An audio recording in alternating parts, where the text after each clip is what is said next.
Gracias.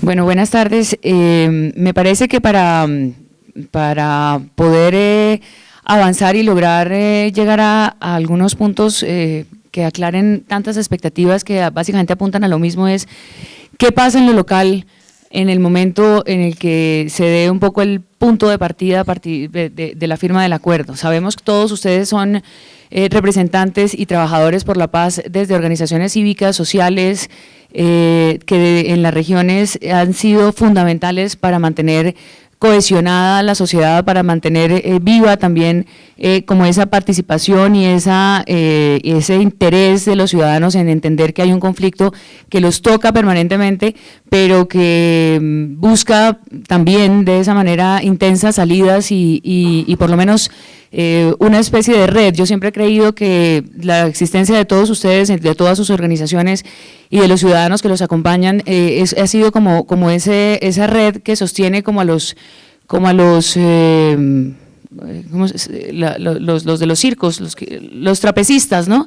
Es como el país está pendiente siempre en el trapecio, en la cuerda floja, pero siempre hay una red en donde no ha permitido, digamos, que nos vayamos hasta el fondo, y me parece que todo este trabajo regional es el que de alguna forma permite que los acuerdos de paz y el momento trascendental que queremos sentir que estamos viviendo, pues va a significar algo concreto. Voy a presentar entonces los panelistas. Comenzamos con sus ponencias, con sus participaciones, y luego entonces abrimos el diálogo alrededor, pues básicamente de los temas que ustedes tienen aquí la guía, pero más allá de entrar, digamos, a hablar específicamente de si se pueden ampliar o no las circunscripciones especiales de paz, qué tienen que ver, cuál es el papel de las asambleas departamentales, de los consejos, yo creería que a partir de esas reflexiones podemos pensar en aterrizar en lo que decíamos. Hay varias palabras comunes en las presentaciones, una de ellas es diálogo, que creo que es el escenario principal, es cómo dialoga el país de las regiones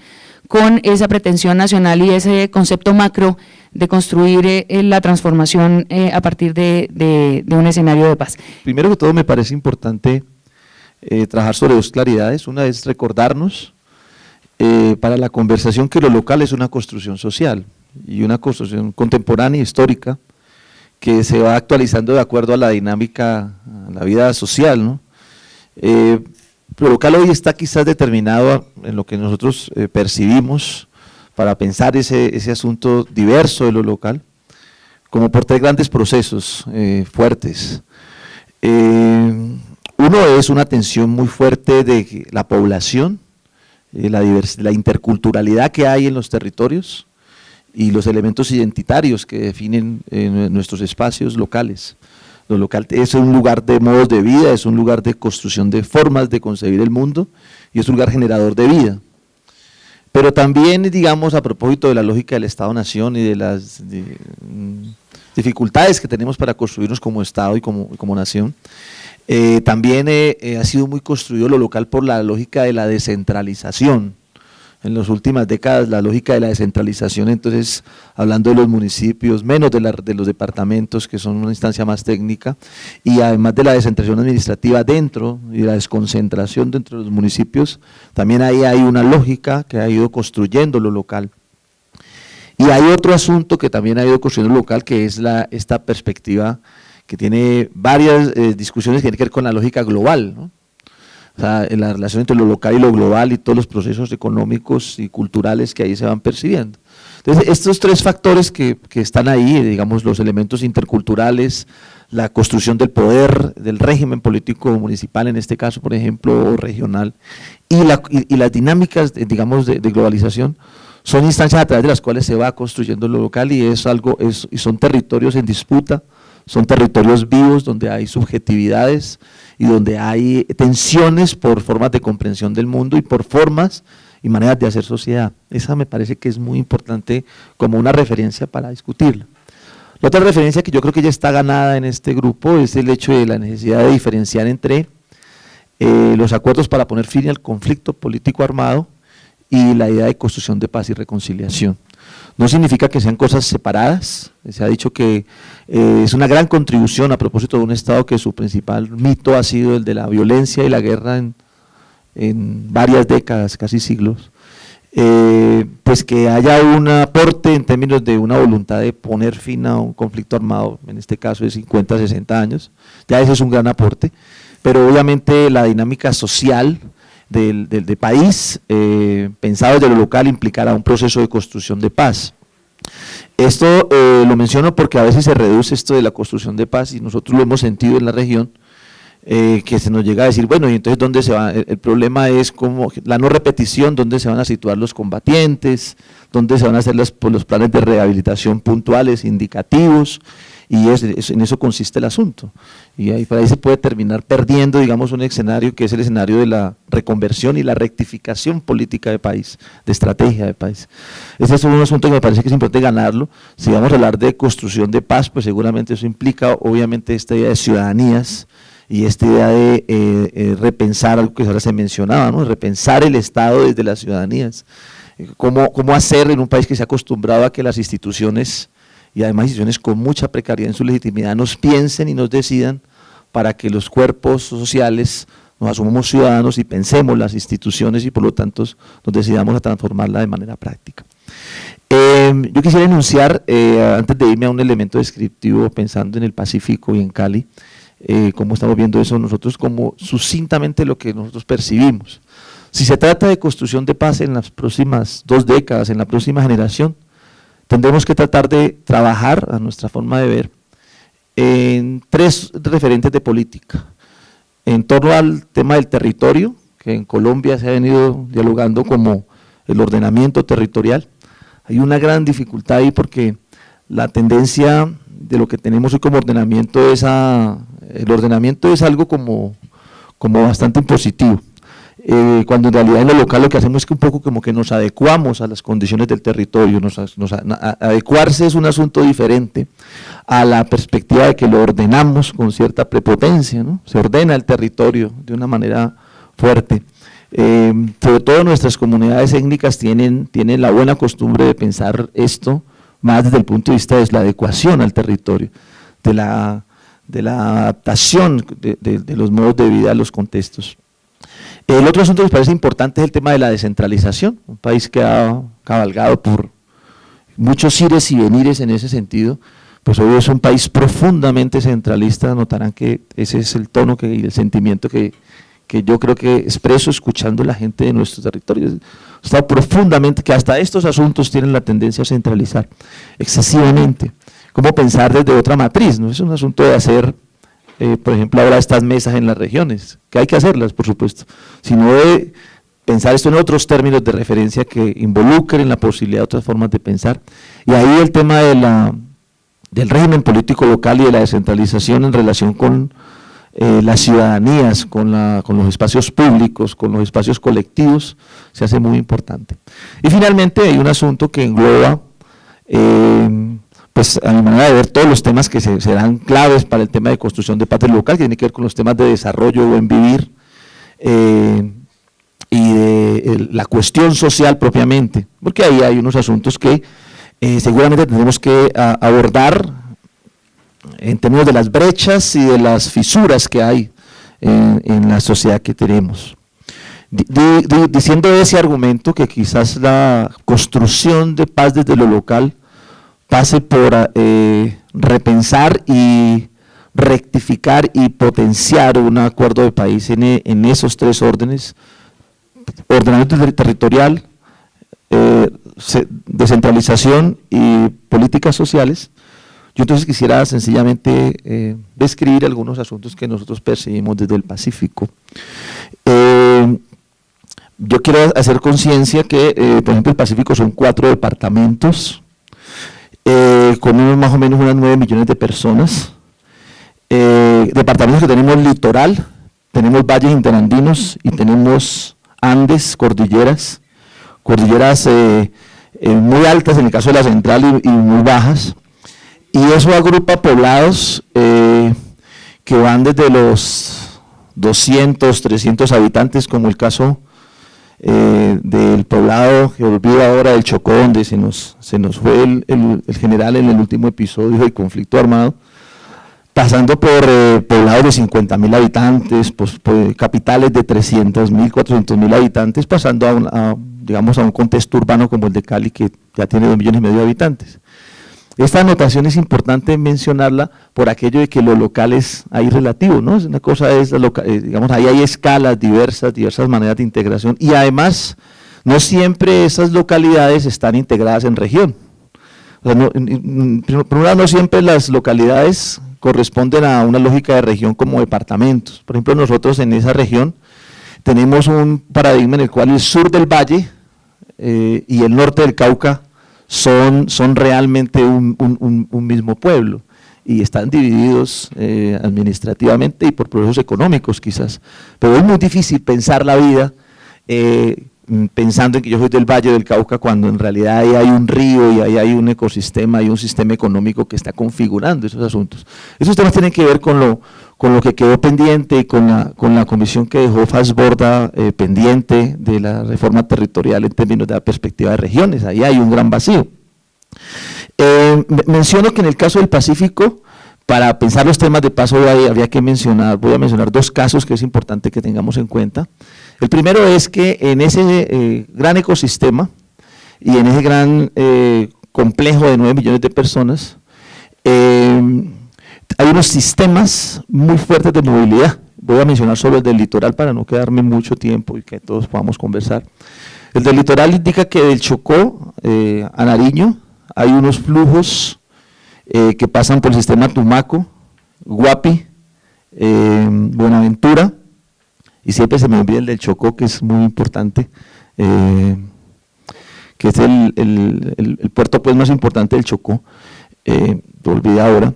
Y en ese sistema van y vienen cosas. Buenaventura es un eje fuerte, y el conflicto político armado, pero además también el conflicto socioeconómico, la lógica migratoria desde siempre, va en esos flujos, va y viene, hay un fluir permanente, y eso hace que haya una situación además muy crítica, porque el Estado quizás se dio cuenta que existía el Pacífico fuera de la Armada Nacional, y de pensar el puerto de Buenaventura como el lugar de salida de mercancías y de entrada de algunas de ellas, por allá en los años 90. Antes el Pacífico prácticamente era una construcción más raizal y más doméstica. Para los grupos armados, más bien en los años 80, y para las mafias a partir de los años 70. O sea que primero las mafias tuvieron conciencia de ello, después la insurgencia, y el Estado un poco tarde. Eso es importante pensarlo, porque eso hace que, y aquí puntualizo, hay una presencia importante de las FARC, un poco menos del ELN. Lo que sí hay es una situación en la cual, el ejemplo de Buenaventura es el siguiente. En Buenaventura hay cartel de la carne, cartel de los ajos, cartel de la gasolina, es decir, hay toda una lógica de sobrevivencia de la población, de condiciones difíciles y de mafias, ¿sí?, que además están soportadas en la lógica del arma, y por mucho tiempo estuvieron basados en la exportación de drogas procesadas. Eso ha cambiado por la geopolítica del narcotráfico. Hoy lo que hay es más bien drogas semiprocesadas, y hay mucho consumo interno. Entonces eso ha cambiado también la lógica de la confrontación y de la vida en esa dinámica. Esa lógica, por ejemplo, se ha presentado sobre el tema de los recursos naturales. La minería y el extractivismo es también una forma que genera despojo, que genera movilización muy fuerte, y ese asunto es clave en términos de que ese tema está ahí presente. Las retroexcavadoras parece que tuvieran alas, porque llegan, nadie las ve. Muchas de ellas son datos digamos, que tienen un vínculo local y que tienen vínculos con los actores armados. Ese es un asunto que está ahí, que seguramente hay que tener en cuenta, digamos, en la lógica inmediata de los posacuerdos. Pero también en la lógica de los posacuerdos está el otro asunto, ¿no?, que a pesar de que hace algunos años el Estado se ha dado cuenta que tiene Pacífico como tiene sur del país, pues también pasa este dato, con ese cierro, ese punto, que el puerto mecanizado, al puerto se accede hasta con tarjetas inteligentes, pero un poblado de 300.000 habitantes no tiene agua.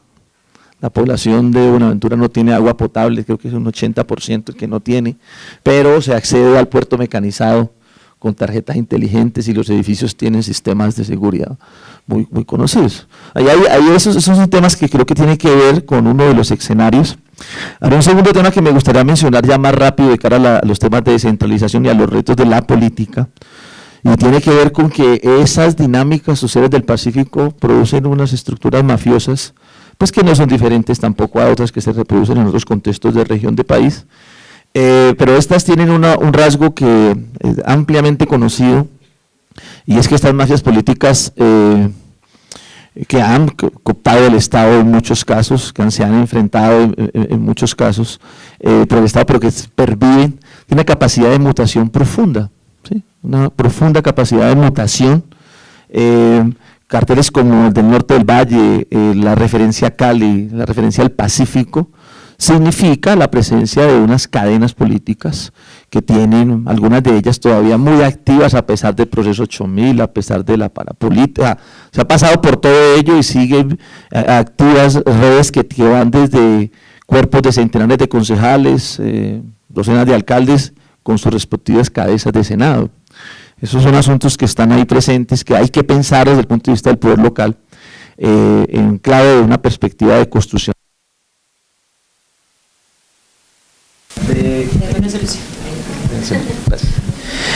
A manera de contexto, esto nosotros lo estamos visualizando, un tema crítico en la política es el tema de cómo abordar el tema de las mafias políticas y las redes clientelares. Es escasamente esbozado, y tendría finalmente algún comentario de contexto, digamos asociado a algo que no se referencia, y es que en ese fluir,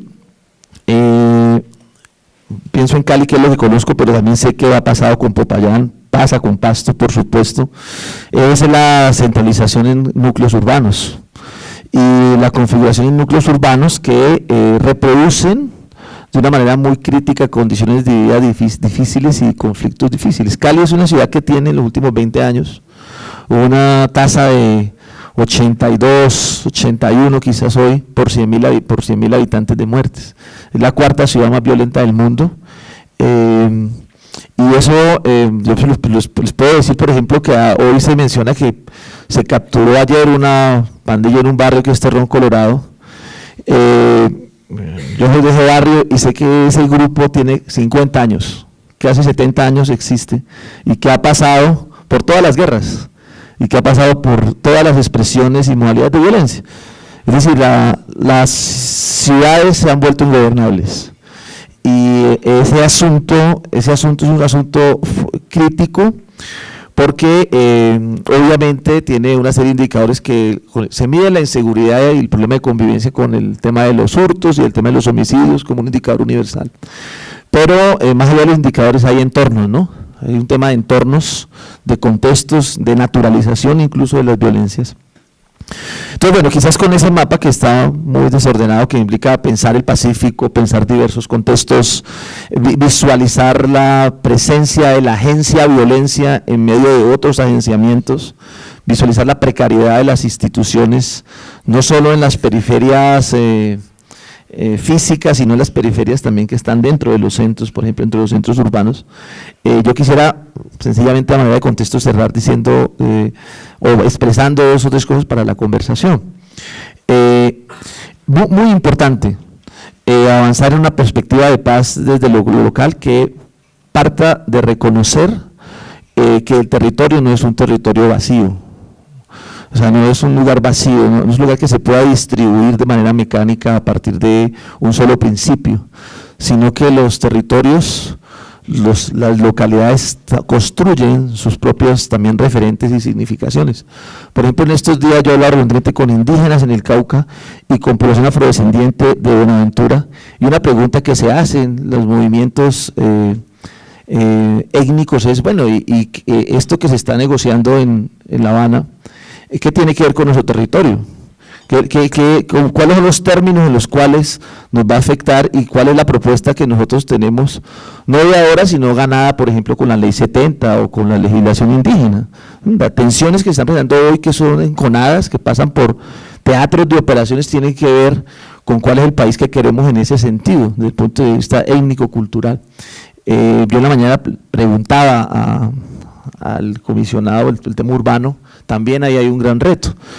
Fácilmente se puede firmar el acuerdo y podemos tener un escenario, digamos que de modernidad política y de agenda social contemporánea, que no dé cuenta de la gran problemática social que hay aquí en Bogotá, en los alrededores, en Medellín, en las comunas de periféricas, en Cali, en Agua Blanca y en el lado del río Cauca. Es decir, aquí hay unos asuntos que no se están abordando, que son asuntos nuestros, por supuesto, de quienes nos movemos en alguna de las localidades de las que quizás podemos mencionar. Lo dejaría ahí solo pues como para pensar en los contextos y esperamos que la conversación sea muy enriquecedora. Gracias, José Darío.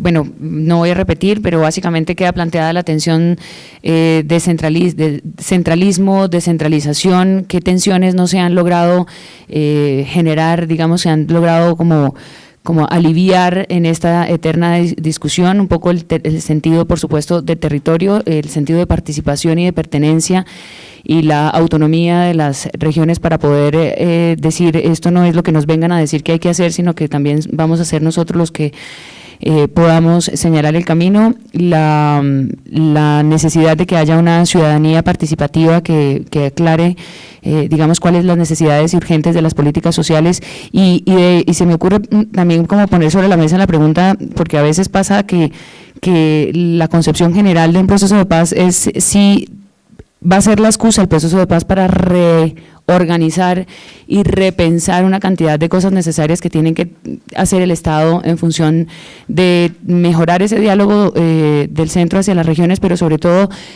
o si de pronto lo que estamos haciendo es esperar que haya este acuerdo del fin de la terminación del conflicto, para de ahí en adelante empezar un proceso que algunos califican que sería el de la pacificación, es decir, si no necesariamente estamos repensando el país a partir del proceso de paz, sino que el proceso de paz se tiene que concentrar en la desarticulación de los grupos armados, en el cumplimiento, digamos, de esos acuerdos, y a partir de ahí no solamente sea la paz el camino, sino como que nos ponga la tarea obligada de iniciar una cantidad de tareas perdidas, de tareas aplazadas. Yo pienso que a veces esto es como esa tarea que se aplaza, como quien procrastina permanentemente y de pronto un día le dicen, llegó la cita, y ahora todos estamos pensando qué es lo que toca hacer cuando ya tenemos la cita enfrente. El alcalde de Pasto. Gracias, Alejandra, muchas gracias nuevamente a todos y esperemos que podamos construir esa paz que todos necesitamos. Yo quisiera inicialmente referirme a dos cosas. Hago también parte, soy el presidente de la Asociación de Capitales de Colombia, Asocapitales, y quisiera especialmente en este tema que ha abordado Jesús, hablar un poquito del tema de descentralización. En esta preocupación de los entes territoriales, porque permanentemente nos pasan mayores responsabilidades a los municipios, hemos concertado en Asocapitales, llevamos 2 cumbres muy relacionadas con este tema.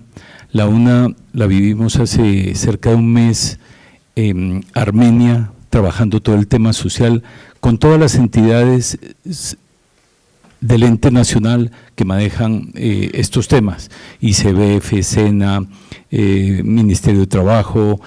Y la primera reflexión que hicimos en este momento con este grupo de personas y las alcaldías de capitales, con los secretarios de Desarrollo Económico, Bienestar Social, nos dimos cuenta que primero estas entidades no están preparadas para el posconflicto. No están preparadas porque primero hay una desarticulación total en sus programas. Muchas de ellas hacen en diferentes regiones del país programas totalmente diferentes y no han tenido en cuenta lo local con lo nacional. Entonces, por ejemplo, ICBF genera unos programas que en la costa atlántica tienen mucho éxito, pero en el sur de Colombia no lo tienen. Y ese es uno de los temas a los que nosotros venimos trabajando duro.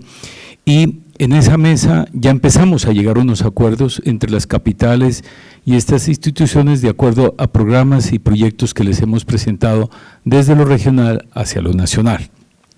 Sumado a eso, hicimos una mesa también de víctimas en la ciudad de Medellín, creo que fueron 8 o 10 días que tuvimos en Medellín, y especialmente estábamos buscando que con la gran cantidad de recursos que hoy tiene para las víctimas el Gobierno Nacional, a través del Ministerio de Gobierno busquemos descentralizar a las capitales y a las ciudades grandes que nosotros consideramos hoy somos las mayores receptoras de desplazamiento.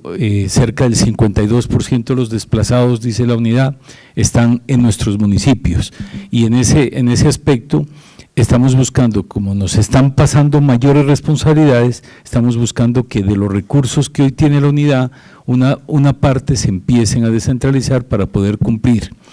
Pero en resumen, quiero decirles, estamos trabajando en algo importante que le va a servir al resto de municipios, especialmente a los pequeños, donde mayor identificación está del conflicto, pero esperamos que el Gobierno Nacional, a las exigencias que le hemos hecho, podamos llevarlas a cabo muy pronto, y la próxima semana ya habrá una cumbre en la que participan no solamente los ministros, en cada una de ellas participó su ministro y sus equipos, pero la próxima semana 5 y 6 en Cartagena, cosa que los que quieran participar estarían invitados, ya con presencia del señor Presidente de la República, y ya empezaríamos a firmar los primeros acuerdos de descentralización, no solamente de recursos, sino del modelo que desde lo regional le solicitamos a lo nacional. Entonces ese sería un primer avance que podría contarles, que me pareció importante en esta mesa hacerles conocer.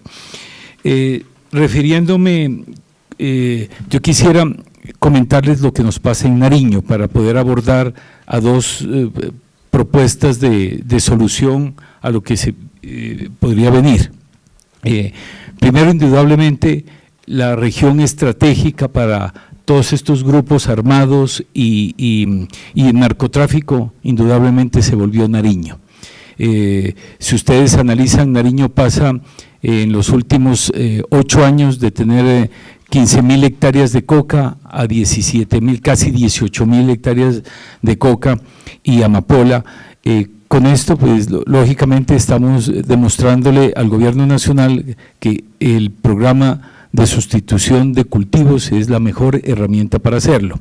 ¿Por qué Nariño cae en esto cuando, si ustedes miran 15 años atrás, era una de las zonas productivas, una zona de mucha paz, y generó esto? Primero, pues llega el gobierno anterior a generar, buscar soluciones en el Putumayo, y ese trabajo que empieza a hacer para poder combatir la delincuencia que había en el Putumayo se desplazó inmediatamente a Nariño. Y el narcotráfico lo miró como una estrategia, primero porque tiene su salida al mar, pues por el Pacífico. 2, es tal vez de las zonas donde la parte climática permite, por sus suelos térmicos, permite contar con toda clase y en la mayor parte de zonas del departamento de Nariño se cultiva coca y amapola. Entonces, y lógicamente por la frontera que en este momento tenemos allá. Sumado a eso, un departamento con una pobreza extrema, nosotros pues, es tal vez uno de los indicadores, creo que somos seguido al Chocó los departamentos que más pobreza tenemos. Sin embargo, debemos reconocer que en este último, yo diría que casi 6, 8 años, hemos empezado a percibir del Estado mayor reconocimiento y mayor aporte en algunas de las soluciones, y especialmente yo tendría que hacerle un reconocimiento al presidente Santos con lo que ha hecho en este momento, y para un programa que en muchas regiones del país no fue complejo, pero el tema de las regalías tal vez ha sido el que más beneficio en este momento ha traído.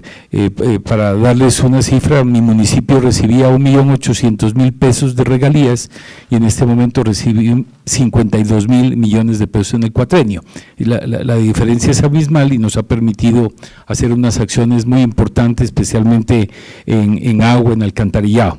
Pero, como les mencionaba, todos estos sectores allá, no solamente Bacrín, por ejemplo, Nariño es muy alta su concentración, y pues son los principales actores con el narcotráfico que afectan la vulnerabilidad de los derechos de cada una de las personas.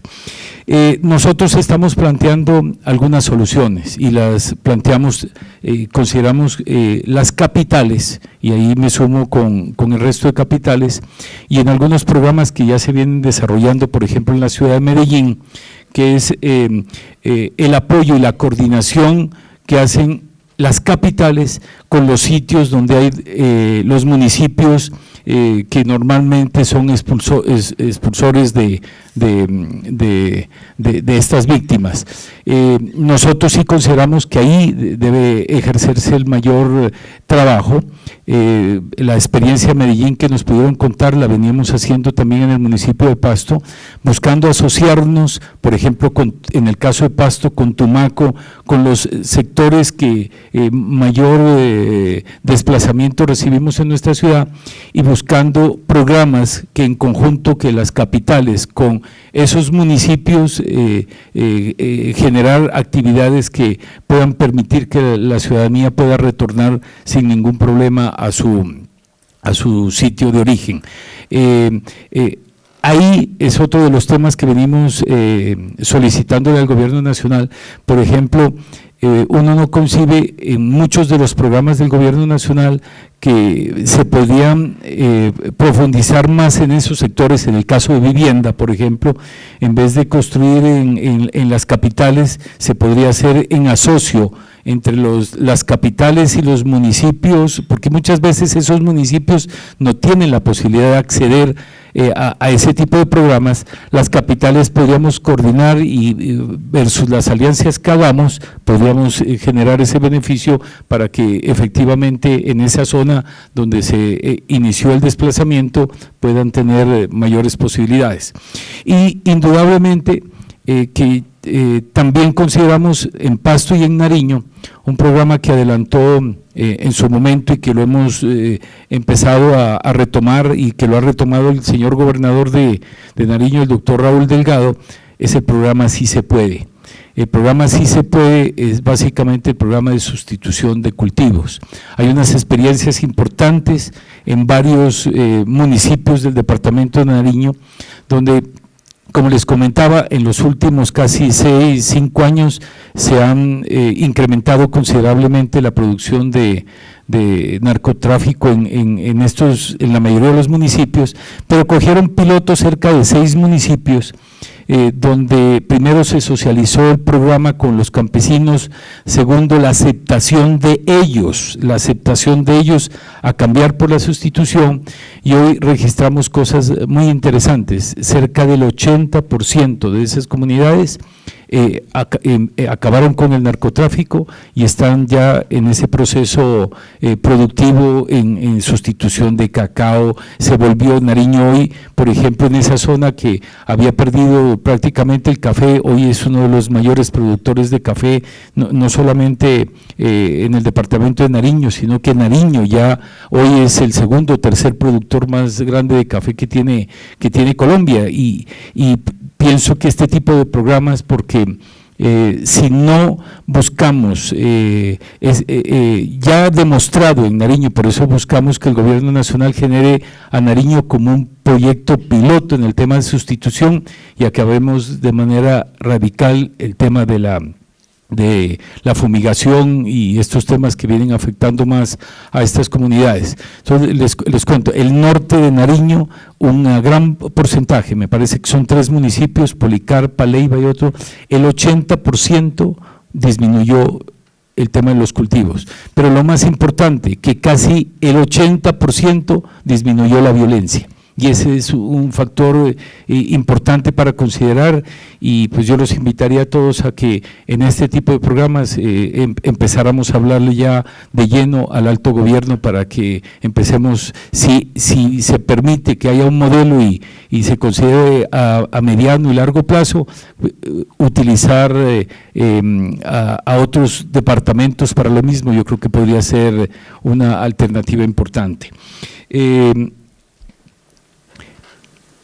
a mí me preocupa varias cosas. Como les decía, yo vengo también del sector privado y no veo al sector privado en la parte regional comprometido, lo ven todavía muy lejano a la posibilidad de la paz y eso es grave.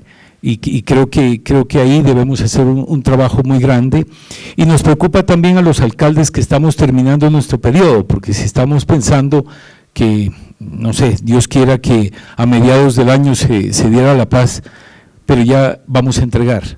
Entonces, ¿cómo construimos ese mensaje en la ciudadanía? Por eso me pareció importante, tal vez de las cosas que más me ha reflejado en la presentación de cada uno, el tema de la parte de comunicaciones y observación que cada una de las personas y muchas de las personas que están aquí vienen desarrollando en sus regiones.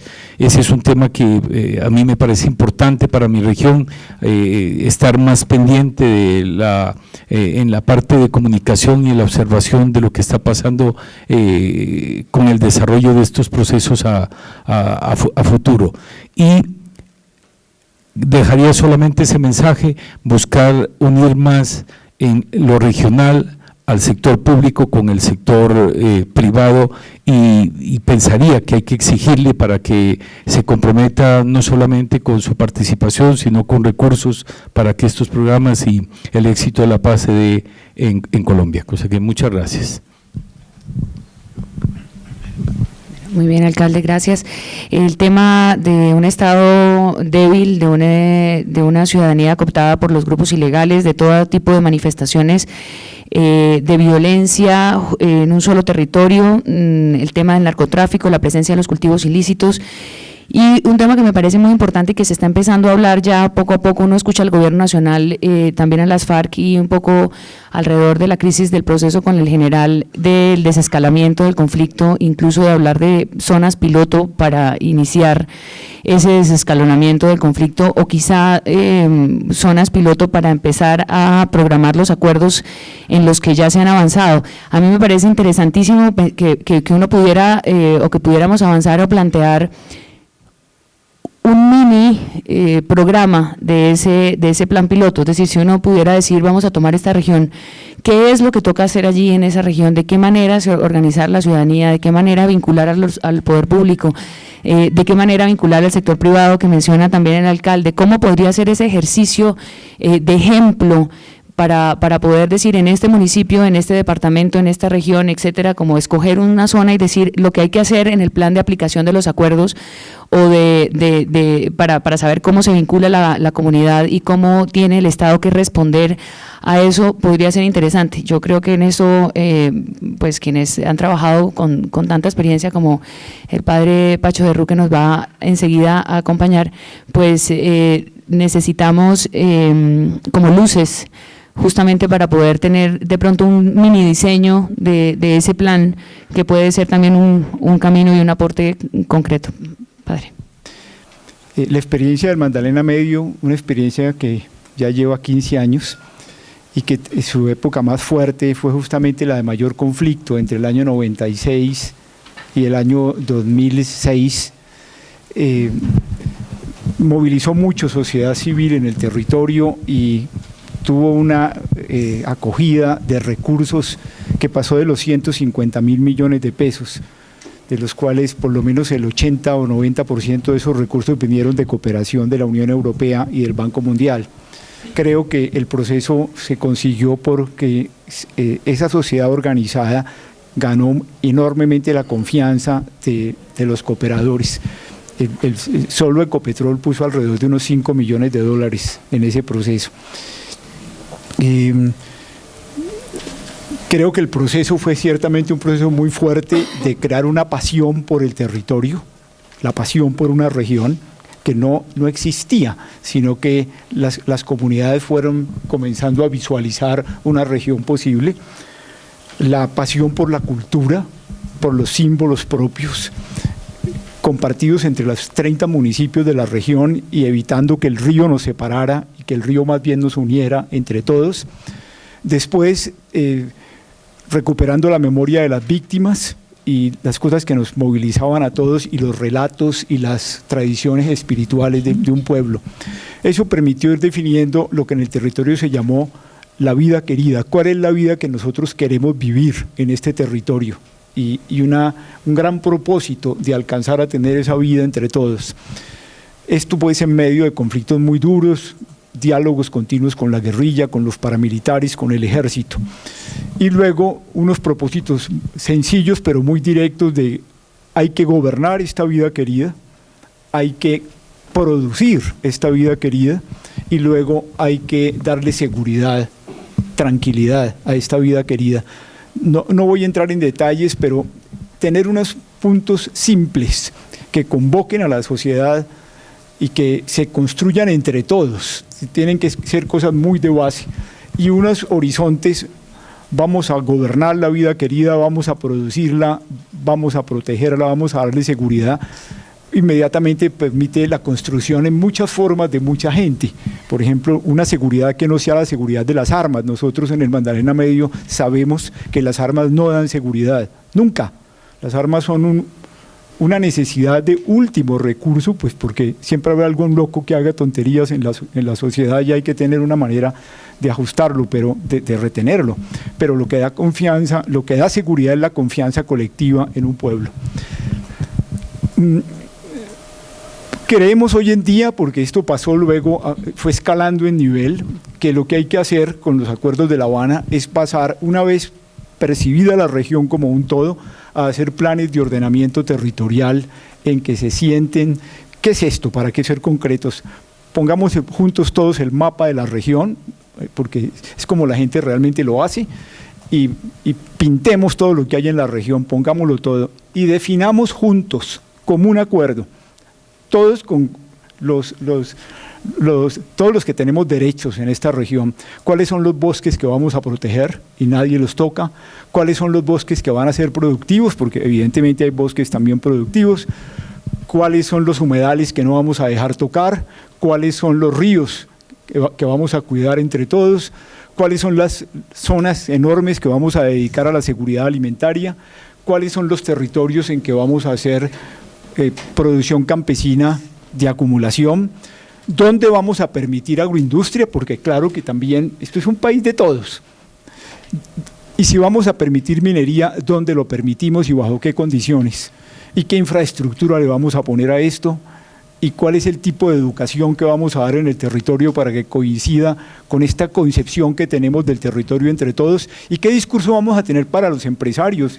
Vengan e inviertan aquí, pero ustedes no vienen a acrecentar el valor de sus empresas, sino a acrecentar el valor de la región. Finalmente, un par de preocupaciones. Miren, nosotros pudimos hacerlo del Magdalena Medio y tuvimos que proteger la construcción de lo público en el Magdalena Medio contra la guerra, tremendo, porque la guerra atacaba para tratar de agarrarse los recursos de los proyectos, y con mucha pena lo tengo que decir, contra las administraciones locales y los consejos corruptos. Este es un problema que yo no sé cómo lo podemos, porque aquí se trata justamente de transformar políticamente la región. Fíjense en el lío, si vas a construir lo público no lo podías hacer con los estados locales, porque el estado local, claro, hay excepciones. Me estoy refiriendo al Magdalena Medio, no estoy hablando de los municipios que a mí me tocaron. En Colombia hay casos muy bellos. Harold, a quien yo conozco y cuya administración me impresiona enormemente y de quien soy muy buen amigo, pero esto es un problema muy delicado, y sobre todo por los consejos, los concejales en las ciudades. El aparato funciona, el aparato necesita de la corrupción. El aparato cuando, yo se lo digo, nosotros hicimos 22 carreteras, hicimos cantidades de puentes, hicimos escuelas y colegios, desarrollamos proyectos productivos, hicimos bandas de música, pero cuando había que hacer algo con el Estado, que el Estado local participara con un 25%, el 75% lo poníamos nosotros, había que estar pilos para que el Estado local no se robara, porque el Estado local vive de eso. Por eso son corruptos, porque es la forma como se reproducen y se quedan, y entonces es muy difícil poder entrar me comprenden, en esos municipios de la guerra, sobre todo, es muy difícil que puedan entrar ciudadanos que tienen sentido de lo público, porque el aparato está controlado y los votos están totalmente controlados. Olvídense, ustedes pueden en el MOA, por ejemplo, en el MOE, garantizar que las elecciones sean limpias, y lo consiguen, pero no pueden garantizar que entren los ciudadanos que tienen sentido de lo público, porque no, el aparato no lo deja, es corrompido para tener plata para no dejarlos entrar. ¿Me comprenden lo que les quiero decir? Finalmente, una última inquietud, quiero decirles, mire, es mucho más grande, ahora que estamos aquí tantos de tantas regiones, lo que tenemos que hacer para que en el país gane la paz en este momento, que lo que podemos hacer después de ganados los acuerdos. Hoy está perdiendo la paz en el país. Primero porque politizamos el proceso, con esta tontería de que Santos es la paz y Uribe es la guerra, eso nos hizo mucho daño, entonces el país se dividió. Segundo porque la dirigencia del país tiene mucho miedo a permitir que se hagan los cambios que los acuerdos de La Habana van a poner en marcha para que se consigan. Tercero, porque el país se opone muy profundamente a la justicia restaurativa, y quieren una justicia penal, es decir, en la mayoría se quiere una justicia penal de fondo. Cuarto, porque los militares no están tranquilos, los militares sienten que el proceso de La Habana favorece a la insurgencia, pero no han encontrado todavía, y ustedes saben que los militares le ponen 2 millones de votos al referéndum para que el referéndum no pase. Hoy. Quinto, porque el ELN no entra, y esto es una cosa muy delicada, porque si el ELN no entra, esto se para.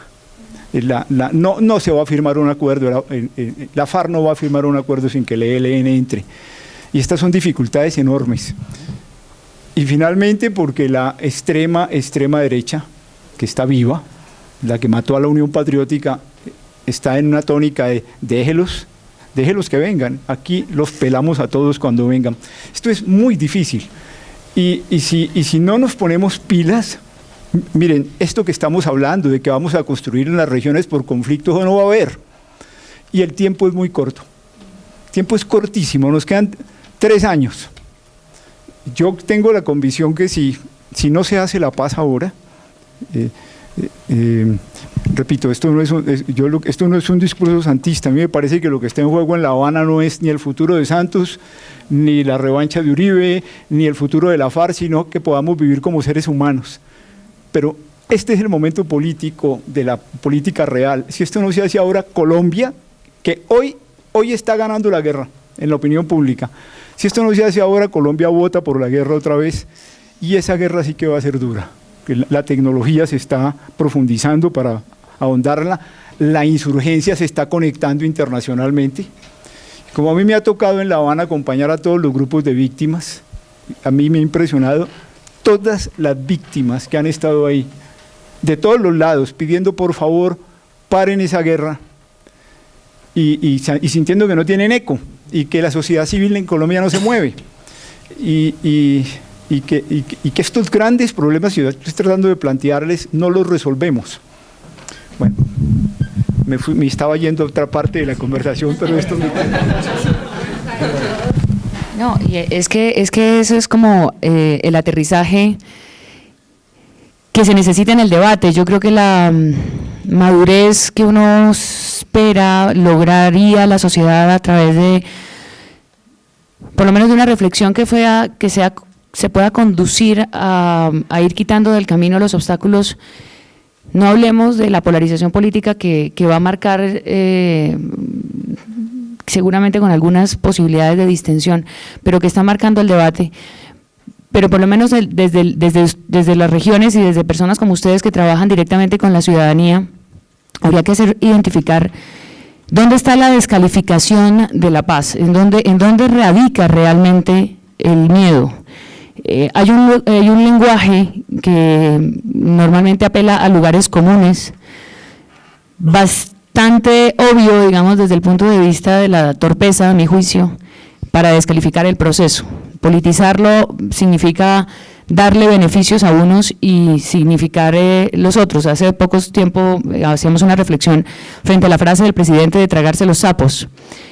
Y un poco en una columna yo me atreví a decir, y me perdonan que me cite, pero porque es que ese de tragarse los sapos me parece que es justamente uno de los lugares comunes y de una forma coloquial de intentar destrabar supuestamente una falta de apoyo al proceso totalmente equivocada a mi juicio. Porque desde un lado del liderazgo de la mesa no se puede estar invitando a que la paz signifique no tener a las FARC en el panorama, no tener al ELN en el panorama, pero tener un sapo atragantado, hinchado, lleno de ira y de veneno, con el cual supuestamente ya hemos conseguido el objetivo. O sea, estamos absolutamente ofendidos, estamos indignados, estamos viviendo un proceso de pacificación, pero tenemos una cosa atragantada con la cual no podemos, digamos, avanzar como sociedad. Yo creo que ese no es el camino. Si algo necesitamos es vomitar los sapos que nos ha sembrado, digamos, la guerra y el conflicto y la incapacidad del Estado para poder encontrar caminos de solución.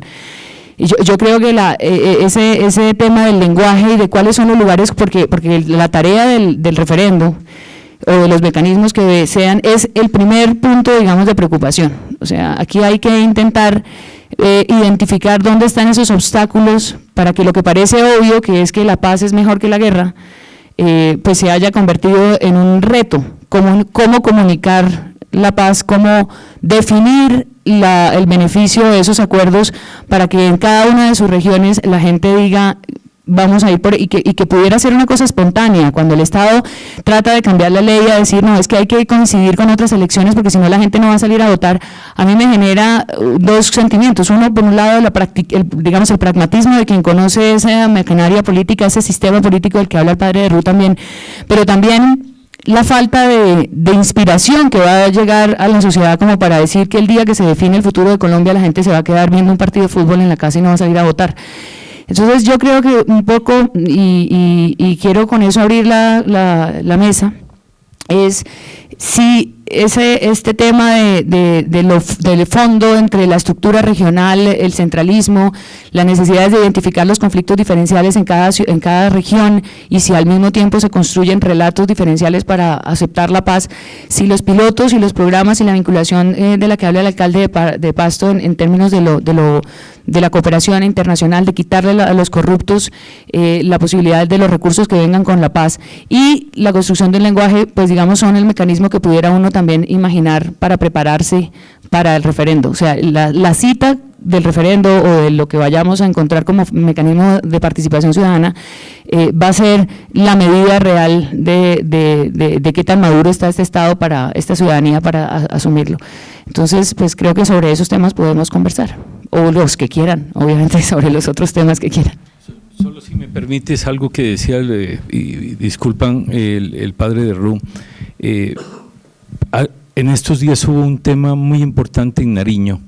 Unas grandes comunidades del Pacífico se unieron, cerca de 7 poblaciones, en contra de sus concejales, en contra de sus alcaldes, pero no hubo el eco nacional para reflejar. Ahí cerca de 3 meses duraron protestando, buscando que la Contraloría, las Procuradurías viajaran e hicieran su trabajo denunciando la corrupción, pero a nivel nacional no se oye. Entonces me parece importante en este momento, cuando encontremos eso, ojalá la misma red empezara a divulgar y a buscar generar esa solidaridad y apoyo, que era lo que usted se refería, padre, que me parece importante tener en cuenta. Yo comparto la mayor parte de lo que ha dicho Pacho. Lo hemos trabajado durante muchos años, pero yo también quiero hacer otro llamado al realismo. Buena parte de lo que aquí estamos diciendo con respecto al entorno local que lo haga posible se define entre el 25 de junio y el 25 de octubre de este año que viene. El 25 de junio se abre la inscripción de candidatos y candidatas a alcaldías, consejos, ediles, gobernadores y asambleas. El 25 de junio se abre esa inscripción. Sí, parte del trabajo que creo que tenemos que hacer desde la sociedad civil es poner en esas elecciones locales, en lo más alto de la agenda de la paz desde lo local y desde las regiones. Esa es parte de nuestra tarea, justamente porque a ellos, a las maquinarias políticas, no les interesa. Pero además, todos y todas sabemos que para ese día todavía no habrá firmado un acuerdo que permita decir que las FARC van a participar desarmadas en las elecciones locales de 2015. Es, por tanto, una necesidad que la sociedad civil levante en primer lugar como un tema central de la agenda que impacte todas las propuestas de programas de gobierno de los alcaldes, el tema de la paz desde lo local. Y solo desde allí se podrá saber esa característica diferencial que tenga. El que quiera, yo creo que Sergio Jaramillo en eso ha sido sumamente consecuente, decíamos con Pacho, que además lo ha ido afinando en el sentido de que eso hay que construirse desde allá. No hay nadie que pueda hacer un programa nacional que defina las características particulares de la paz en Ismina o en Iscuandé o en Tumaco o del otro lado en Tibú, en la Gabarra o en Teteyé. Eso hay que construirlo desde allá. Pero adicionalmente a eso, esos programas de gobierno van a ser las fuentes de los planes de desarrollo municipal y departamental, que es el sitio donde se concretan las políticas públicas, que es el sitio donde se define la inversión de carácter municipal y de carácter departamental, y es donde se amarra la inversión local con la inversión nacional. Es decir, para la sociedad civil, creemos nosotros y nosotras, hay un periodo absolutamente crucial para que sea posible la paz territorial, y es crear entornos políticos que disminuyan, que mitiguen esos riesgos de lo que ha hablado Pacho y que son absolutamente evidentes. Sí. En la misma medida, y creo que es una tarea, volcar la sociedad a la paz significa intentar cortar los circuitos de la corrupción que funcionan en los niveles locales. Yo no conocía la experiencia de Nariño, ¿cierto? Conocí una experiencia mucho más violenta, y es en algunos municipios del Perú, donde las comunidades le cortaron las manos a algunos concejales hace algunos años. Conocía ese ejemplo extremo, ¿cierto?, en el Perú. Algunas rondas campesinas que hicieron eso en el Perú. Pero esa idea, ¿cierto?, que no sea solamente la del Lisístrata con respecto a la utilización de la presión de las mujeres frente a los corruptos, pero esa idea de poder generar movimiento ciudadano que haga ese proceso me parece sumamente importante. Y ahí hay una herramienta que está mencionada en los acuerdos de la paz, de La Habana, en el punto 2, y es la utilización de los presupuestos participativos como forma de que la ciudadanía asuma control sobre ese proceso. Es decir, hay herramientas que nos hemos inventado desde la sociedad civil, eso no se lo inventaron los gobiernos, como las herramientas de los presupuestos participativos de la planeación local, que es finalmente lo que se hacía en el Magdalena Medio a través de la trocha ciudadana, era lo que se hacía en el programa de desarrollo, o sea, extender eso. Y recordemos finalmente, y con eso termino, que ya no hay un programa de desarrollo y paz en el Magdalena Medio. Hoy hay 23 que van a ser 25 a partir del año entrante. Hay una red de programas de desarrollo y paz, que es la red ProDePaz. Hay una cantidad de redes en presupuestos participativos, en acciones de la ciudadanía. Eso para decir, no arrancamos de cero.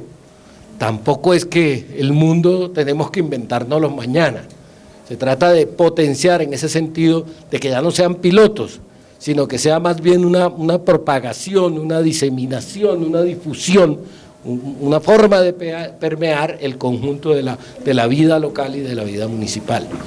Y eso requiere, ahí viene el otro elemento, y me voy a referir finalmente al tema del lenguaje, evidentemente a quién le llama la atención un proceso de paz al que lo primero que le dicen es, oiga, eso tiene unos sapos muy malucos que usted tiene que tragar. Es como invitarte a la casa y decirte, oiga, tiene que invitarle a la casa, pero además de que tiene que llevar plata, tiene que barrer, lavar la ropa y lavar los baños. Y así sí lo dejo entrar, ¿cierto? Y estoy invitado. no nos pueden invitar a tragar los sapos. Bueno, barrer sería lo mínimo. Lo que no pueden es invitarnos a un banquete a servirnos una cosa que no nos gusta. Por supuesto. No, pero además pagar por eso. Es decir, nosotros necesitamos vender lo que ganamos por la paz. Hay que responder a la pregunta que se hace el ciudadano y la ciudadana en común. La pregunta que me hacían los ciudadanos de Santa Marta hace un mes a mí. Antonio, tú nos has echado un cuento muy bonito sobre la paz. ¿Eso no resuelve el problema del agua en Santa Marta? Y hay que decir, no, eso no resuelve el problema del agua en Santa Marta. Exacto. Pero hay que decir qué problema sí puede ayudarnos a resolver. Eso es claro. Y esa creemos nosotros y nosotras que es la única forma de vencer esas murallas que hacen imposible que una información que circule implique a la gente, porque no es falta de información. Señor Aramillo me decía alguna vez, Antonio, pero es que hay que ver los millones de copias del documento que hemos sacado sobre la base de la negociación. Digo, sí, pero de nada sirve sacar millones de copias si la gente no está interesada en leerla. La pregunta es, ¿cómo construimos un entorno en términos comunicativos, ¿cierto?, favorable a que la gente lea? ¿Cómo hacemos que la gente se implique? Se interese. ¿Cómo hacemos que ese 52% de la gente que no votó en esa supuesta polarización, porque un 27% votó por Santos, un 23% votó por Zuluaga, pero el 52% no votó? No le dijo nada a esa vaina. ¿Cómo hacemos para que ese 52% de la población se implique en esto y considere que esto tiene que ver con ellos y con ellas? Esa es un poco la pregunta. Para eso hay propuestas, pero eso lo dejo para después. Gracias. Ahora sí, aquí a mi periferia. Bueno, escuchando a quienes han intervenido, al alcalde de Pasto, al delegado de Cali, a Pacho y a Antonio y a otras personas, me atrevo a dar algunos elementos a manera como de tips o de puntualizar cosas que ellos han dicho que me parecen importantes para la reflexión de construir la paz desde lo local y regional. Primero, hay un elemento que es vital y es cómo educarnos, cómo trabajar en el diario vivir, en la cultura, en una cultura que nos permita salir de la anomia. Colombia es un país atípico, con un conflicto atípico, y por ser un país tan atípico, con un conflicto tan atípico, por eso la búsqueda de las soluciones a veces tienen que ser atípicas y complejas, y ahí sí, integralidades, cruzar elementos, no pretender hacer cajones de la problemática del país, sino articularlas. Parar la anomia, y parar la anomia es parar lo que ha dicho Antonio y otros, es parar la mafiocracia, tratar de buscar la vida dentro de la normalidad, entendiendo por normalidad la normatividad, y entendiendo por normatividad no solamente una ley que me obliga a ser un ciudadano decente, sino el hecho de la cultura ciudadana, la cultura de la transparencia, la cultura de la democracia, ¿cierto? Que en Colombia no se maneje sobrio por el miedo a los 14 millones de pesos de la multa, sino porque tengo conciencia de que no mezclo trago con llaves del carro. ¿Cómo superar, cómo ayudar a disminuir los niveles de anomia y mafiocracia? ¿Cómo crear disciplina social y política? ¿Cómo recuperar entonces una institucionalidad auténtica? Porque hoy lo que hemos visto que se ha construido en estos años de conflicto, desde cuando aún nosotros no habíamos nacido, es que en Colombia hemos construido varios estados simultáneos. Hay que superar el estado bidimensional, del que hablaba el alcalde de Pasto, del que hablaba tal vez Pacho y Antonio, a los que están aquí conmigo desde hace 4 o 5 años, cuando nos reunimos en X dependencia del Estado con un personaje muy importante, le dijimos, mire, hay amenazas de que los parapolíticos sigan en las campañas electorales, y ese personaje dijo, díganos quiénes, y yo me paro y digo, mire, tal personaje en el Magdalena Medio se va a lanzar a la alcaldía, le di el nombre y está inhabilitado por corrupción. La sorpresa es que a los 4 meses estaba inhabilitado, pero ese personaje le dio la orden a su partido de que le pagara la multa para poderlo habilitar. Ese personaje se iba a lanzar por el Polo, y el Polo No sé cómo el Polo se atrevía a pretender que sí, y ese otro ministro le manda a decir, no, inscríbase por mi partido, porque lo que va a mover Marranca con la refinería son 3.500 millones de dólares, y yo los necesito para mi campaña presidencial. Entonces, es bidimensional, el mismo sujeto en doble dimensión de democracia y de Estado. El Estado formal que le dice, dígame quién para investigarlo, y el Estado corrupto. Es bidimensional.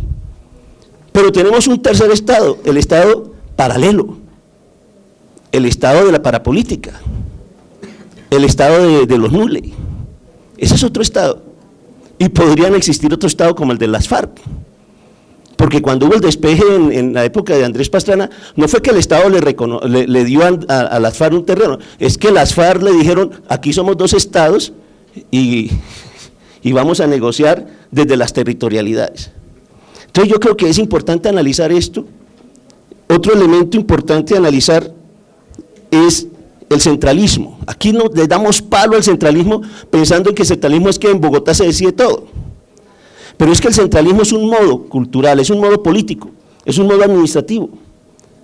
Y ahí el centralismo nos invade en todos los niveles. Yo digo, sí, hay un centralismo entre el centro político de Colombia, que es Bogotá, y las regiones. Pero uno va a Antioquia y está el centralismo de Medellín versus los municipios. Uno va a Santander y está el centralismo de Bucaramanga versus los municipios. Cimitarra está a 2 horas de Barranca Bermeja y a 3 horas y media de Bucaramanga. Barranca Bermeja tiene todas las instancias estatales que pueden servirle a Cimitarra. Los habitantes prefieren echarse 2 horas más e ir a Bucaramanga e incluso pasar a Medellín. Entonces, el centralismo no es un problema solamente de que se expande del centro de poder a la periferia, es que en la periferia tenemos cultura centralista también y prácticas centralistas. Y esa práctica centralista de la nación al departamento se da del departamento al municipio, y en el municipio de lo rural a la cabecera municipal.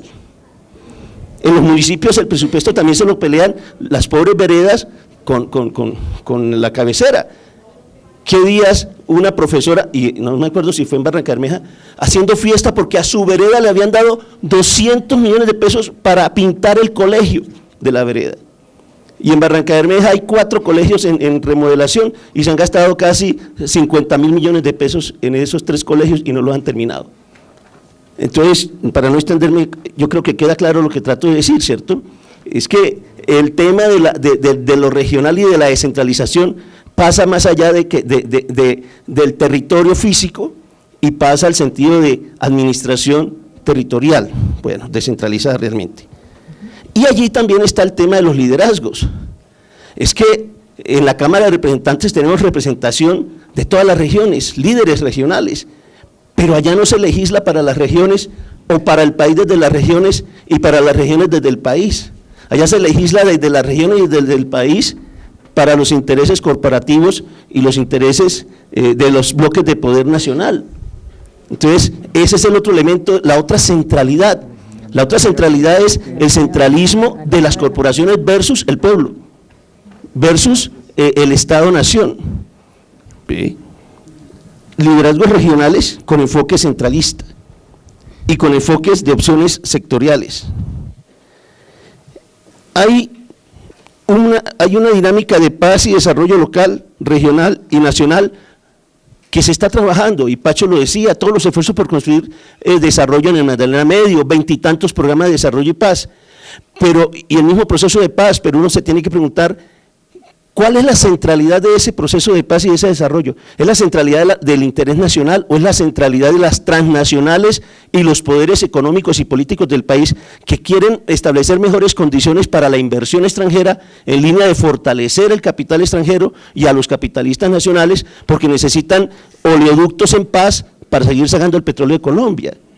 Es que cuando los helenos están de nuevo volando oleoductos es porque están mandándole un mensaje al país y al gobierno. Aquí no vamos a negociar, aunque el gobierno diga, no vamos a negociar lo estructural, y como lo decía Antonio tal vez, sí, no vamos a darle el acueducto a Santa Marta, pero lo que se negocia aquí va a dar las bases para que luego podamos generar una cultura política y un modo de Estado que les lleve el acueducto a Santa Marta. y que le genere los recursos por las negociaciones petroleras con las transnacionales al país. Entonces necesitamos paz para que la Exxon siga invirtiendo en Colombia, porque sabe que no le van a volar el oleoducto. Es más, mientras estamos negociando la paz, Ecopetrol desnacionalizó los oleoductos y hoy los oleoductos son privados. Y no aprobaron la refinería de Barranca porque se la aprobaron a Villavicencio, a una empresa privada para la refinación de crudos pesados.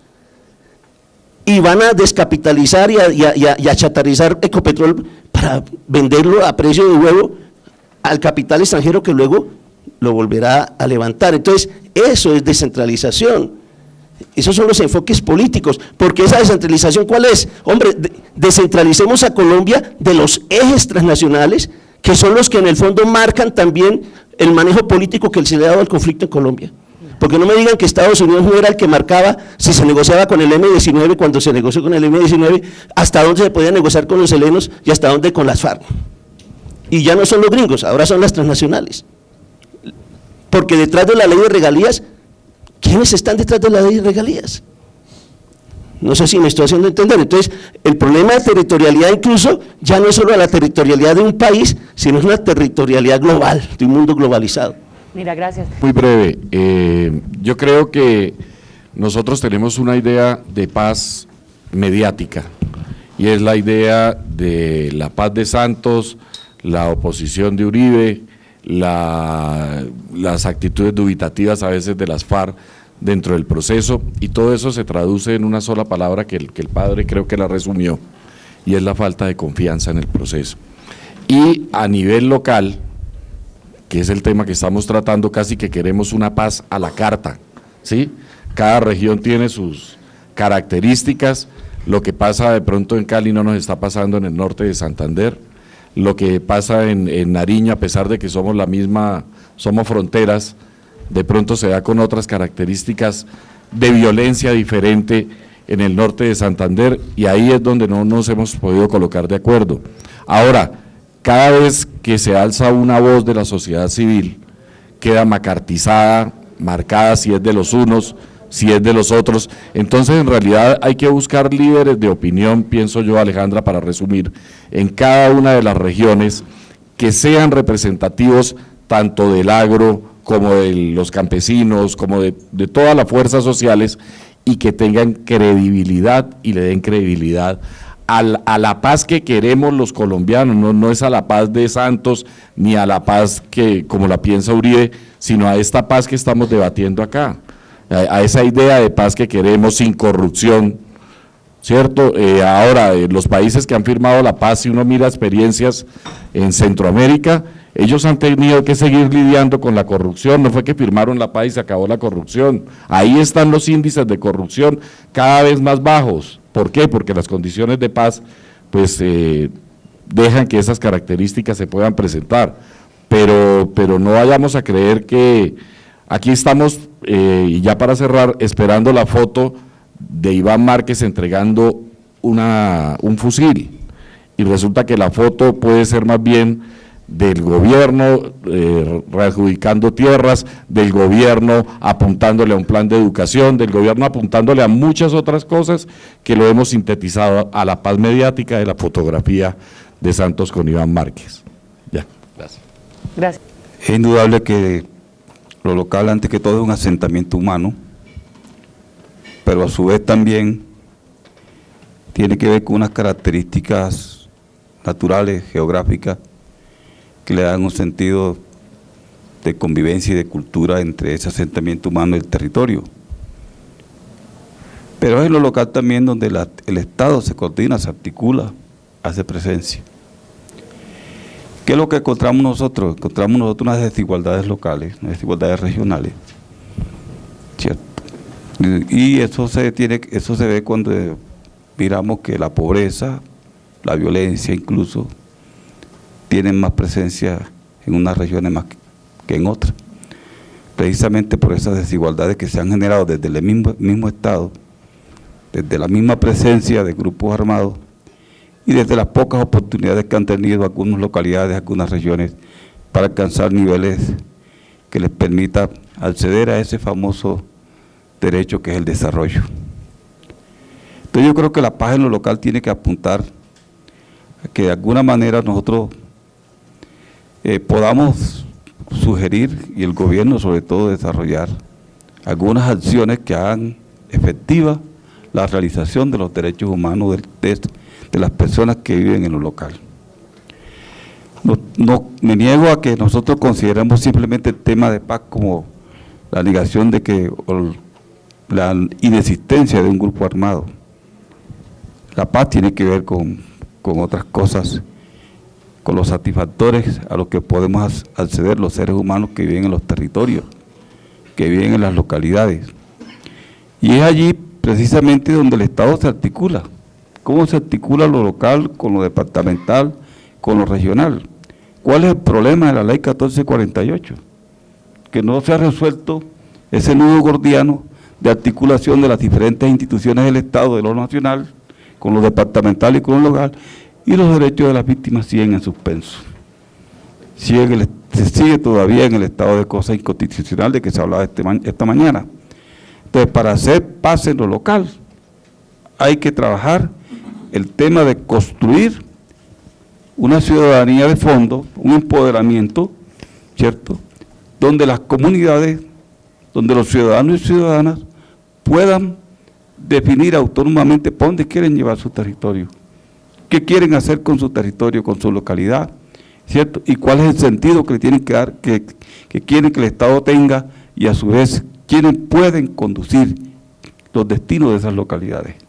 Porque como están las cosas, y esta mañana se vio, hay un discurso, nosotros vimos las intervenciones primero, unas intervenciones muy bonitas, deben ser del Estado, de la ciencia política, de todas esas cosas, pero uno encuentra que la mermelada va a permear las elecciones que vienen. La mermelada va a construir las nuevas gobernabilidades o los nuevos gobiernos a partir del 2016, que son los gobiernos departamentales y locales, ¿cierto? Entonces, esa es una situación que mientras que se está hablando de un discurso filosófico, la realidad que estamos viviendo en lo político, que estamos viviendo en la región, en los departamentos, otros. Imagínense ustedes, si Yair Acuña, que tiene una tula bien grande, es supuestamente el nuevo jerarca de la Fundación Buen Gobierno, que le espera a Sucre, que le esperan a otras ciudades, a otras localidades dentro de esa dimensión. Entonces, yo creo que la problemática es profunda.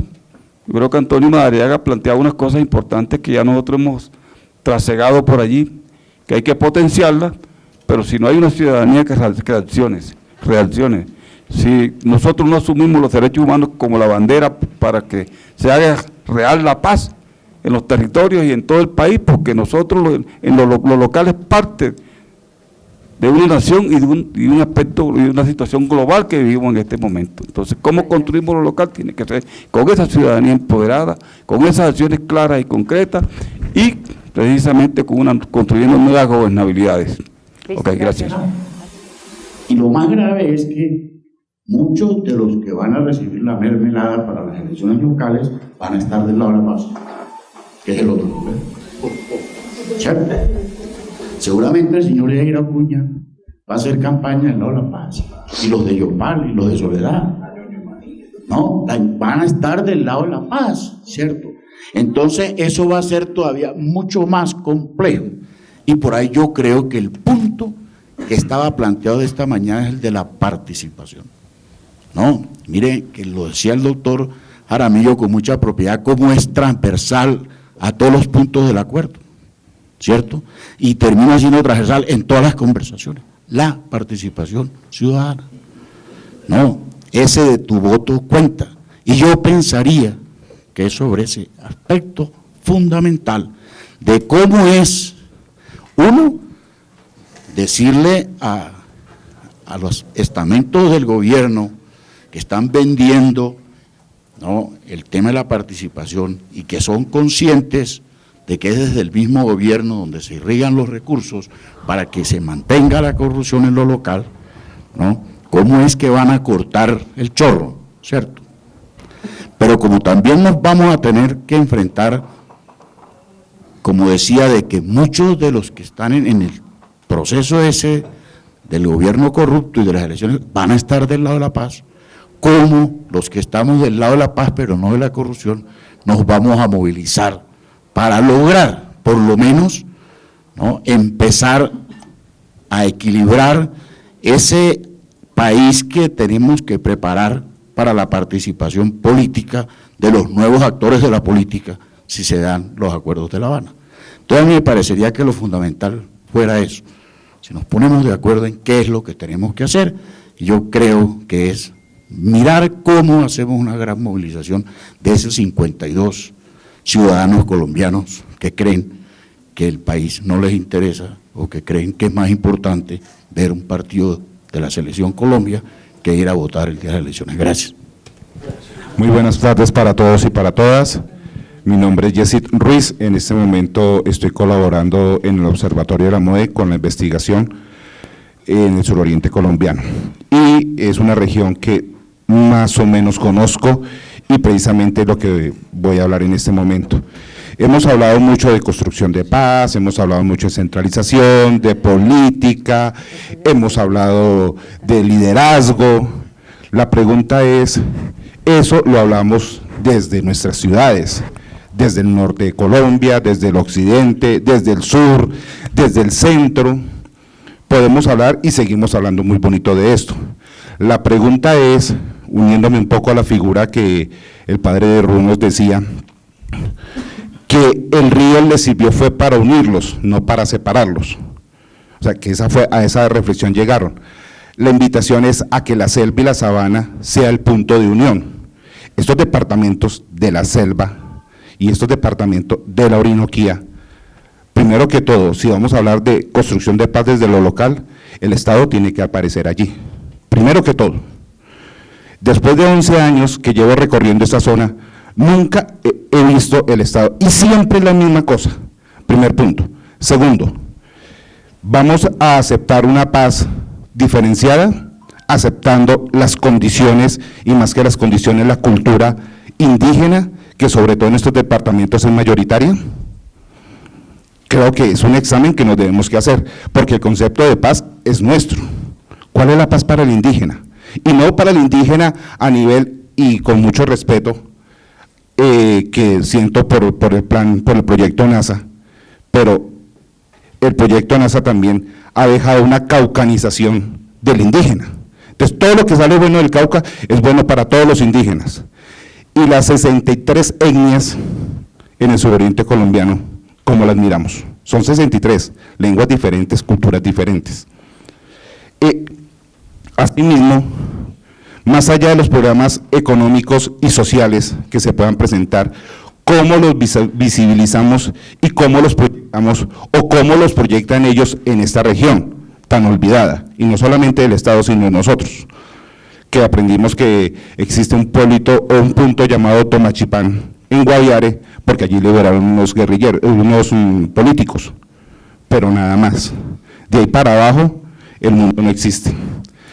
El sector privado allí es inexistente.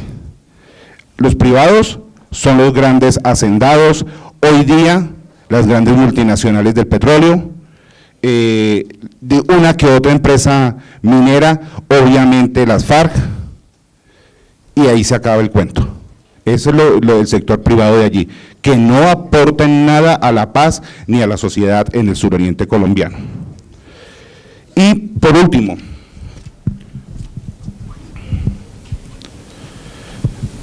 hablamos de proteger la organización de lo público.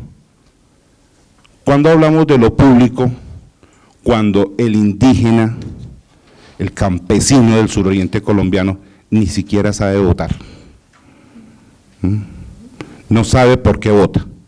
Es impresionante y desgraciadamente hay que decirlo, ver que este sector de Colombia es un sector olvidado, que lo reconocemos de Villavicencio para arriba, y que como siempre me decían, es que el llano es lindo. Sí, es muy lindo, siempre y cuando su merced ni se vare, ni se pegue, ni se pinche, ni le pase nada, el llano es lindo. De lo contrario, apaga y vámonos.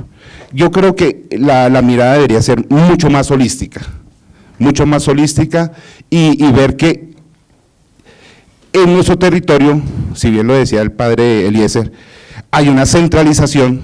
¿Cómo vamos a hacer esa centralización con tanta diversidad? Y ojo, diversidad en conceptos, no solamente en cultura, sino en conceptos. Entonces hay que abrir mucho más el panorama y como vuelvo y me repito lo que decía el padre Eliezer, es un país complejo, pluriétnico y multicultural. A eso es lo que se enfrenta la paz, a eso es lo que se enfrenta la paz en La Habana, que creo que no se está tomando en cuenta. Gracias.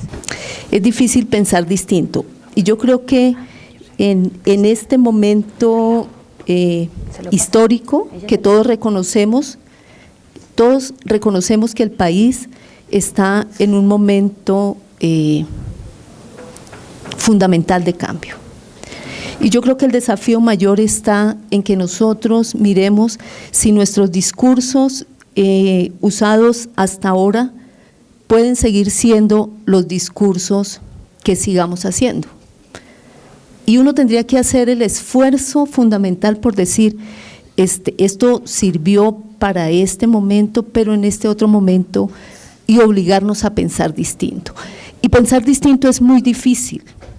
Yo encuentro una manera y es realmente poniendo mucha atención en el otro, en lo que dice el otro, y mirar eso que tiene de nuevo para mí, obligándome a tachar el papel y decir, eso era lo de antes, eso era, y hasta que al fin aparece algo. ¿Cómo entonces hacer ese ejercicio? Yo creo que hay que, a mí, un poco el ejemplo que pone el alcalde, yo creo que nosotros podemos animar como una nueva institucionalidad o crear otras institucionalidades. Está una institucionalidad que ya sabemos que está en medio de una cultura que no la vamos a cambiar tan fácil, una cultura de la corrupción, eso está tan establecido, unos partidos políticos, no, estamos en el proceso de cambiar y yo creo que desde la MOE y desde muchos procesos regionales estamos ayudando a eso. Pero ¿cómo crear lugares para ver otras institucionalidades? ¿Cómo hacer que esos 5 municipios que dijeron, esos manes no son, esos concejales no son, cómo no, bueno, eso, o cómo ver que hace 4 meses están unos campesinos en el puente en Landazuri, en el Río Blanco, diciendo, pasan las personas, pero esas 3 retroexcavadoras no pasan para allá. ¿Cómo construir unos lugares de institucionalidad donde sectores locales específicos puedan pensar completo? Bueno, yo no sé si uno piensa completo, pero puedan pensar más articuladamente y decir, oigan, pues aquí no va la minería, y entonces construyamos una manera para parar la minería acá. No es solamente llegar a la institucionalidad que ya hay, que es el plan de ordenamiento territorial.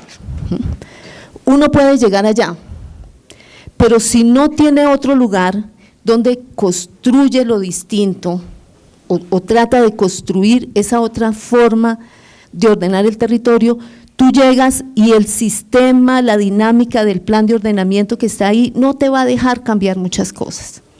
Entonces yo creo que hay que ayudar a construir con actores en el territorio esas otras maneras y darle mucha fuerza a esos procesos de resistencia que hay. Si hay un municipio que ya realmente avanzó en los procesos de presupuesto participativo, ¿cómo realmente hacemos eso visible y decimos, vea, sí se puede tener un lugar de incidencia? Porque, termino ahí, hay una institucionalidad construida que no la vamos a poder cambiar en el corto plazo. Gracias, Elizabeth. Cristian. Carlos, a todos ustedes.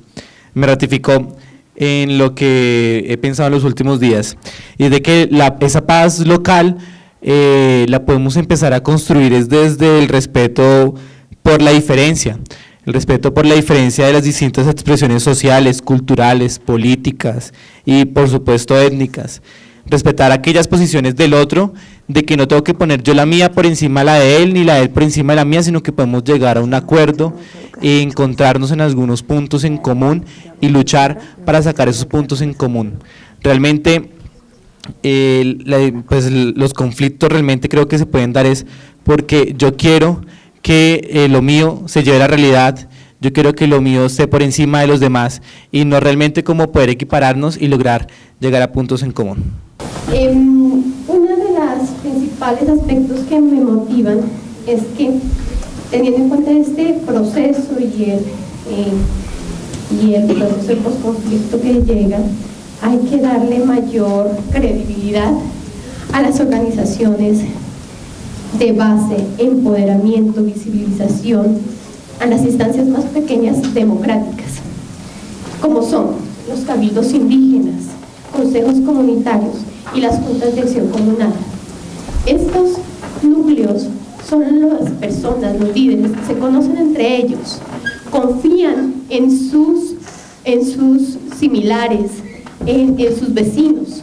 Entonces, estas son las instituciones que en lo personal, eso ya lo digo, en lo personal, tendrían mayor credibilidad a nivel local para saber cuáles son las personas que llegan desplazadas, quiénes en realidad pertenecen a sus territorios, por qué llegan a esos territorios y se conocen entre ellos. Fortalecer estas instituciones sería algo importante en estos procesos.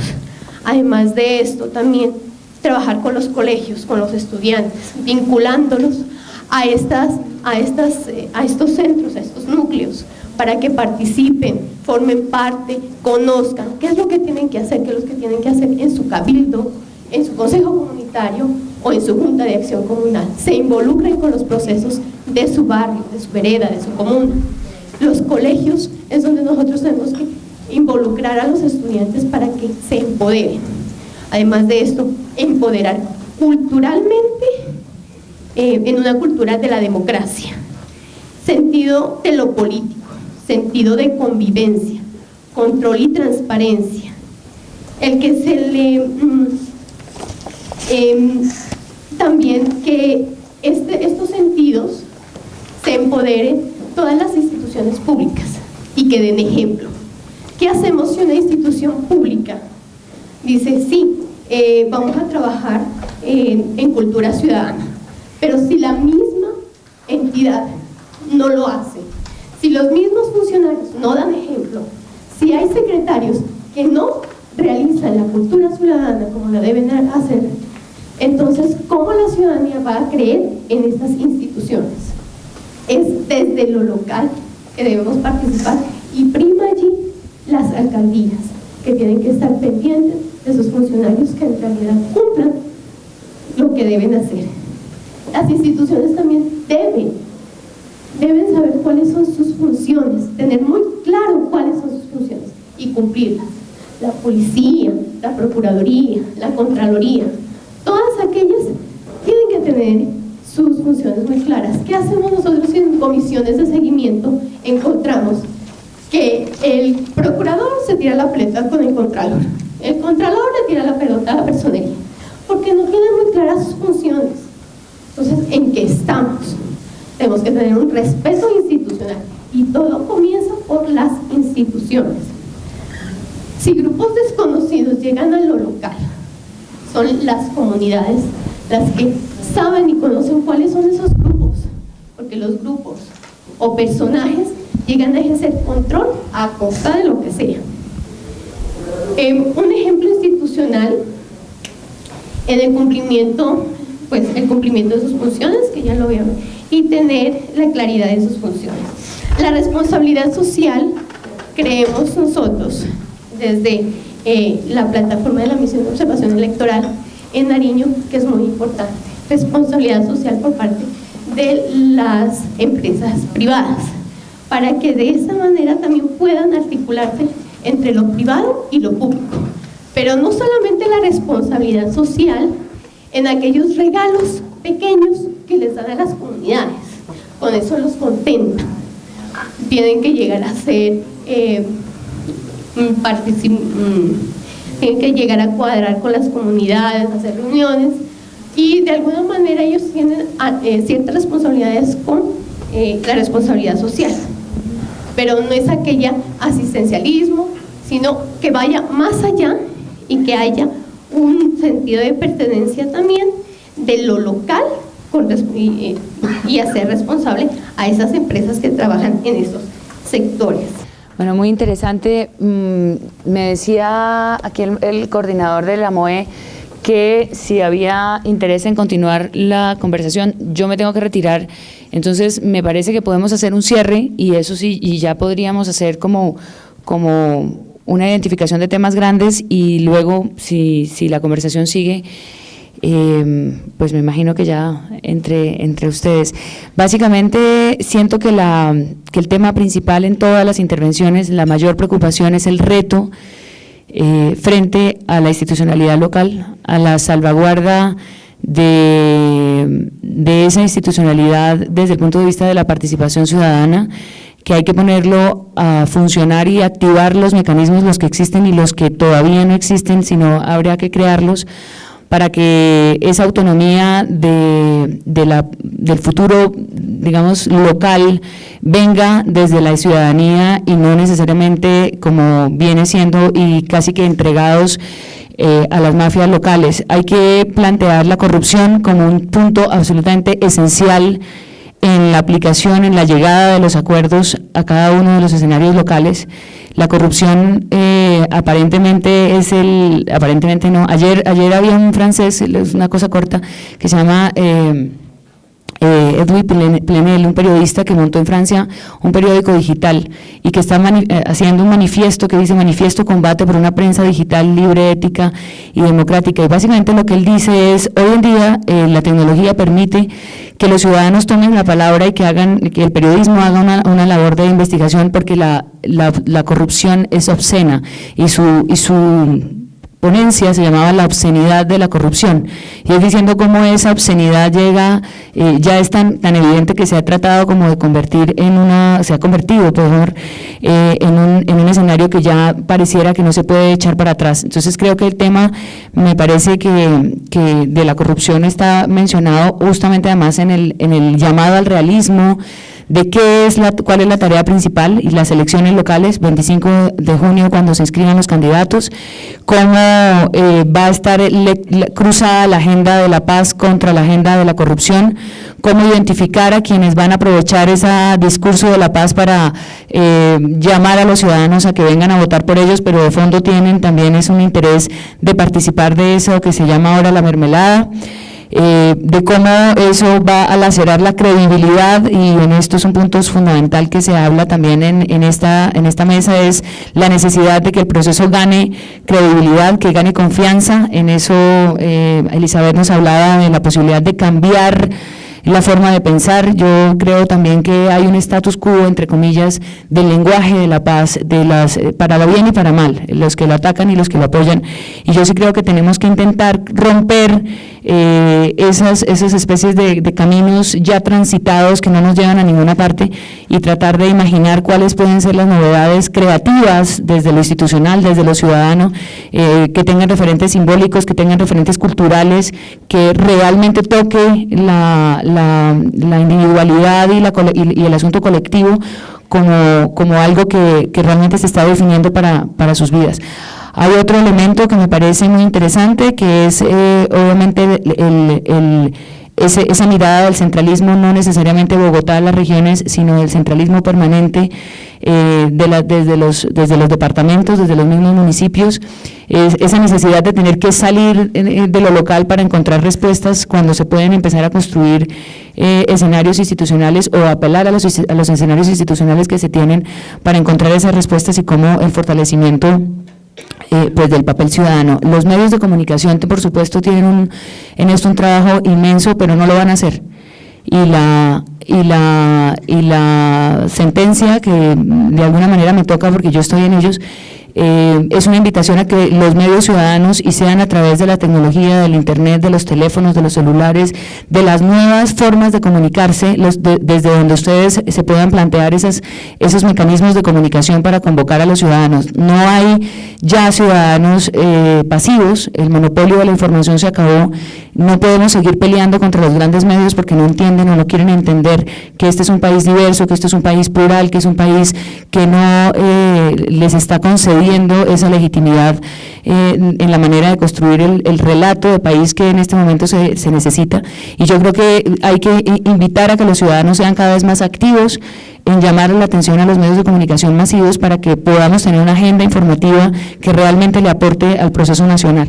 Yo creo que el ejemplo que pone el padre de Ruta en concreto en cómo serían estos planes de ordenamiento es interesante y el llamado al realismo. La paz no va a solucionar el agua, no va a solucionar el acueducto, no va a solucionar la cantidad de falencias en infraestructura que tiene el país. El país nos toca, digamos, hacerlo y seguirlo haciendo desde el tema institucional para desarrollar esa inversión social que se necesita, la vinculación del sector privado, que parece que llegar a un país en donde no está pasando esto es básicamente lo mismo que hay que decirle a todas las empresas un momento, pero es que usted está llegando a un país donde se está tratando de construir la paz y eso tiene unas consideraciones muy diferentes a que lleguen a simplemente dejar la inversión en cualquier país que no tiene un desafío como este. Creo que podemos, me da pena si no resumir alguno de los temas, de los puntos que están ahí. Muchas gracias a la MOE por esta invitación, yo he aprendido un montón y bueno, pues para todos ustedes felicitaciones por lo que hacen, si me permiten que se las dé y que la cosa realmente ustedes la tienen más clara que muchísimos de los líderes nacionales que están tratando de opinar y de pensar en este proceso de paz. Decir algo. Es que yo percibo que la conversación deja como un tema que no es ambivalente, sino que es de la dualidad del país que vivimos, porque por un lado hay pues una expresión de reconocimientos muy diversos, que en la medida en que se van ampliando van desdoblando y desdoblando agendas, lo cual indica que quizás a veces los focos sobre lo local no los hemos tenido suficientemente abiertos. Ese es un tema, pero el otro que me parece que es muy importante es que parece que hay como dos urgencias. Hay una urgencia de la movilización ciudadana frente a una esperanza y frente a un proceso, pero yo tengo un matiz con el tema del agua en Santa Marta. Si yo hubiera ido con usted, yo les habría dicho que está lejos el agua, pero va a estar más lejos si no hay ese proceso de paz. Porque yo creo que la agenda del movimiento social y de las redes sociales tiene que jugar a la movilización ahora, pero tiene que construir una agenda estratégica propia, porque si no, lo que va sucediendo es un poco que vamos repitiéndonos en las fórmulas, década tras década, volvemos más o menos a las mismas fórmulas que se suceden además en unos calendarios muy fijos y en unos espacios muy determinados, pero no logramos generar, digamos, una agenda estratégica. Yo creo que el reto del movimiento social y el movimiento ciudadano también es construir una agenda estratégica que no se agote en la movilización inmediata. Quería decir eso.